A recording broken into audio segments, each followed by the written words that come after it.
Ela tá falando aqui que com esse negócio de ter que pagar pensão pro filho dos outros, daqui a pouco ninguém vai mais querer saber de casamento, que é o fim do mundo mesmo. E você sabe que eu sou obrigada a concordar. Acho que estamos perdendo a mão. Desculpa o desabafo, gente, mas isso, na minha visão, isso está passando dos limites. Esse negócio de responsabilizar quem não é responsável pela pessoa, pela criança, para mim é o fim do mundo. Os homens, eles já passam por isso há algum tempo, quando eles começaram a ser demandados na justiça para uma filiação socioafetiva, um reconhecimento de uma filiação socioafetiva. Homens que se casam com mulheres que já têm filhos e muitas vezes elas não estão satisfeitas com a pensão que o pai paga, ou quando o pai não paga, o que elas fazem? Vão atrás do outro ex-marido e pedem o reconhecimento da filiação socioafetiva, do atual, né?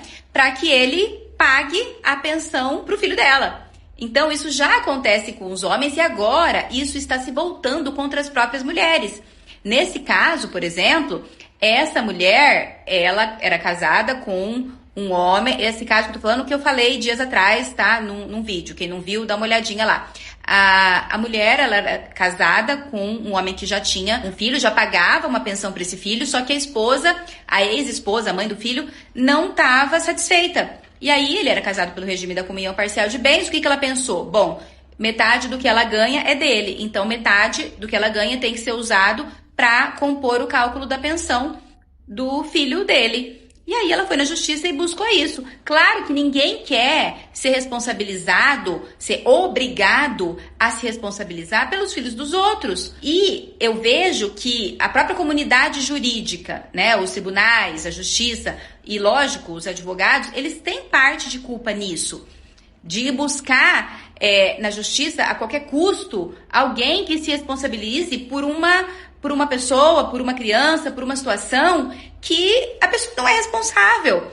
Sabe, isso vai criando um clima péssimo, vai criando uma tensão na sociedade. Tanto que a gente vê por aí mulheres reclamando que tá muito difícil de encontrar um homem, tá muito difícil de encontrar um homem decente, que queira se responsabilizar por um lar, mas é claro, eles estão vendo toda hora essas situações, eles estão sendo obrigados muitas vezes a pagar uma conta que não é deles. Então, isso agora está chegando nas mulheres. Então, a gente precisa começar a pensar sobre isso, né? Nessa autorresponsabilidade. Nem tudo é válido.